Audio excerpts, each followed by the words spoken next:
Welcome to our Common Sense channel. Today's topic is how Black communities can become rich and powerful in the UK and USA. Now, Devon Morgan is a writer and researcher. Two of his books are Demystifying Cancer, Exposing the Deception of the No Cure for Cancer, and the World Common Sense Challenges.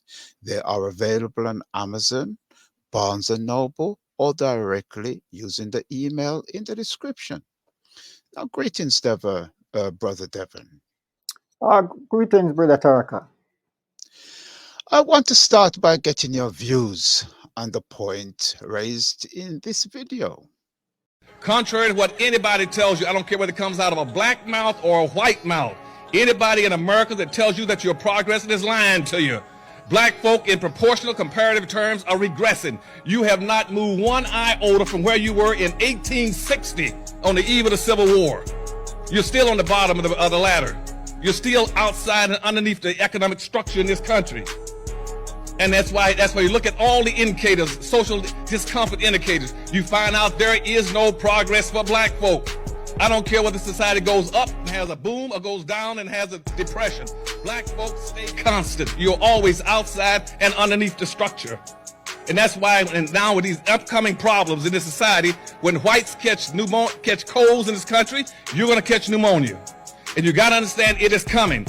Terrible, hard times are coming, and black folk are going to share a disproportionate burden of the difficulties that are coming because we're not prepared to deal with it. And that's what I'm going to be focusing on this morning. You got to understand as marketers what your problems are in this society. Now let's deal with the black community. I told you a few seconds ago that we are not progressing. Let's take some of the indicators. If I were to go back to 1860 on the eve of the Civil War, when you only had 287,000 black folk who were free, out of almost 5 million black folk that were enslaved, only 287,000 were free. Out of that 287,000, that 287,000 who were in quasi-freedom had succeeded in capturing one half of 1% of this nation's wealth in 1860 on the eve of the Civil War. Here we are 140 years later in the richest nation on the earth, and you still own and control only one half of 1% of the nation's wealth in the richest country on earth. You have not moved not one iota in terms of wealth. And make sure in your mind, it is not equality of opportunity. It is not integration. It's not civil rights that will determine your opportunities. It is what you own and control in terms of wealth and resources. Civil rights and integration gets you nothing. Use what you own and control to be a competitive group in our society. It's astonishing that after 100 years, the percentage of their wealth has not increased. Their population is now about 40 million people. This means that the wealth of the country grew, but they are not engaged in a lot of the wealth creation activities in line with this growth. This also means that there are too few who are engaged in investment, manufacturing, and supplying of goods and services. This should be a warning for us here in the UK. If Black America, who has many millionaires and a few billionaires, and yet owns so little of the country's wealth, the message is the amount of money we have is not the most relevant thing. It's what we do with the money. We should therefore realize that we have a dominant mindset problem about money that needs to change. This is what Dr. Claude Anderson is saying. Now, ultimately, we need lots of conscious Black people who are business-minded for are wealth conscious, and hopefully, the ideas we share in this episode will help to change this. Let's hope so. So, what's the starting point for creating wealth and power in the Black communities? Right after that, every talk, let me just start by lightening the moment with telling a story. And the moral of the story is the answer to the question. The story goes: a man went to heaven and was told that he can't enter unless he asks God a question that he can't answer. He asked the question, and God said, "Bust the gate and let him come in." Yeah, he spoke with a Jamaican accent. So, what's the question? How long will it take for Black people to get together? When will they ever get together? So, The moral of the story is obvious. We cannot avoid The necessity of teamwork. Yes, it's unavoidable. We haven't been practicing it on a grand scale. So, how do we start? Firstly, we have to take baby steps.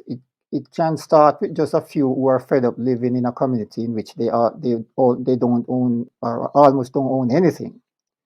A community where they are dependent on others to provide their goods and services. So the starting point is to set a goal to change this. For this to work, it requires a change in mindset about money, and this can't happen in an instant. So to achieve this, we would have to start a business knowledge club. Basically, it would be like a book club, but on this one specialized in business and wealth creation knowledge.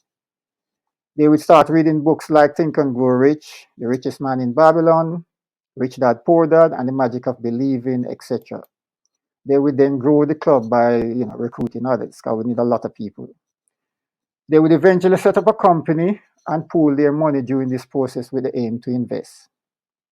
Mm. So, I take it the next step is to start businesses in their communities.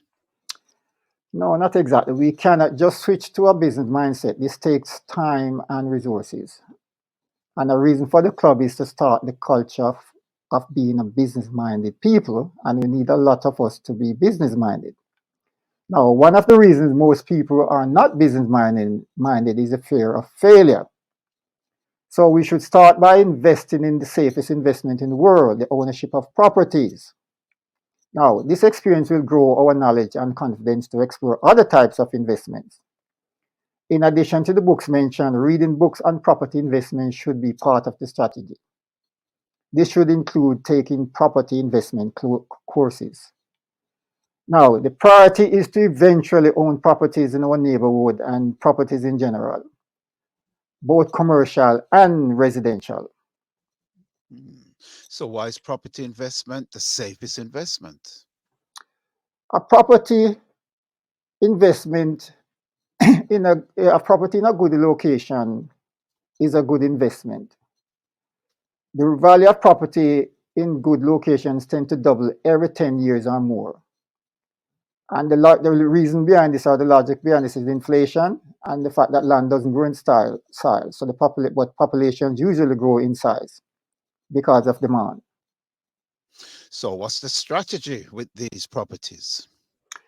Right. All profits are shared and some reinvested to grow the business. The commercial properties will be employed in two ways. They are rented at discounted rate to anyone in our community who has the knowledge to provide goods and services we need. If we have no one who can provide a part of goods or service in our community, we can rent the property to any outsider who can provide the goods and services we need. In this scenario, the community at least gets the benefit of the revenue from their enterprise.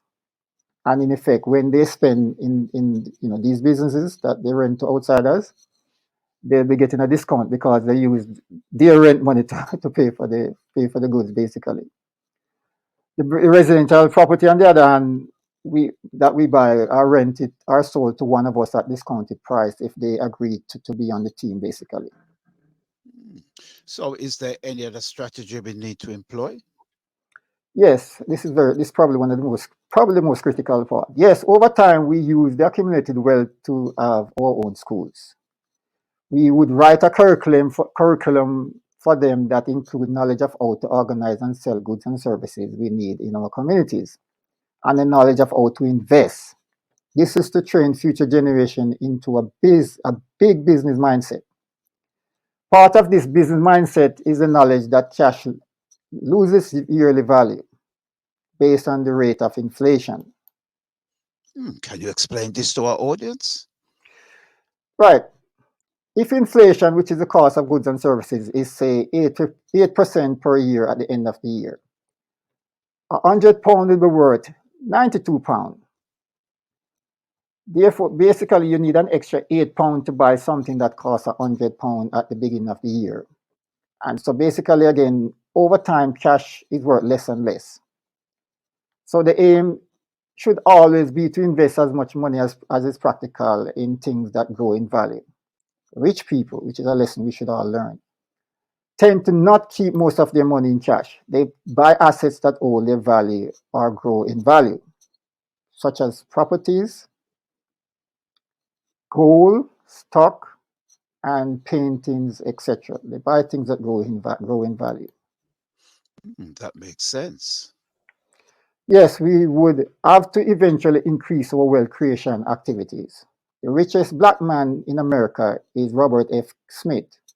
He makes his money from investment in software companies, and he's worth $9.2 billion.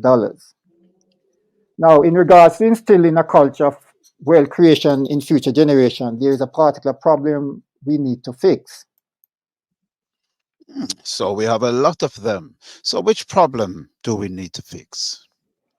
Now, there's this brother who has said it very well, so I'll let him explain it. Here is he on this video that we should all pay attention to.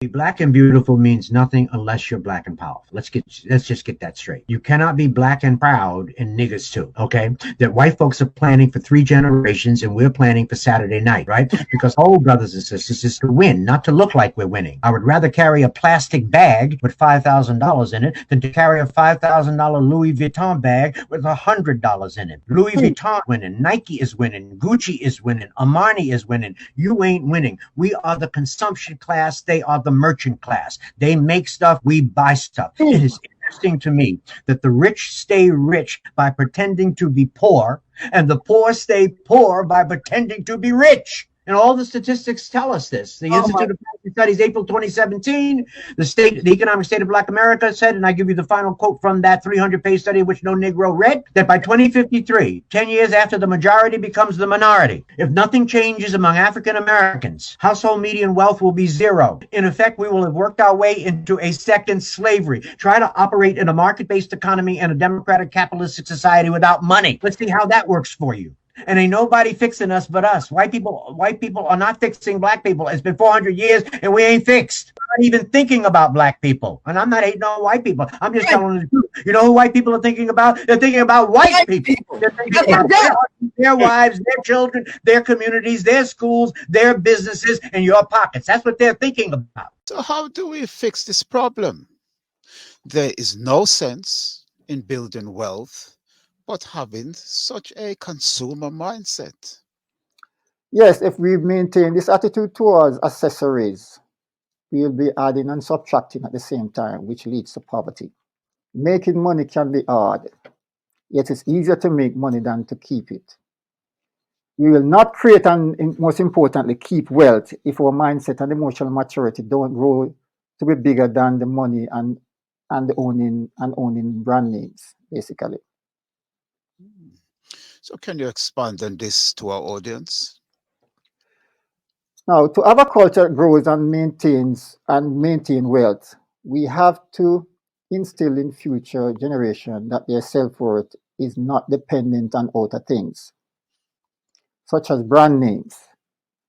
It is dependent on pride of personal development. We don't need luxury items to feel important. This can be achieved through our school system and parenting. Instill this in their mind.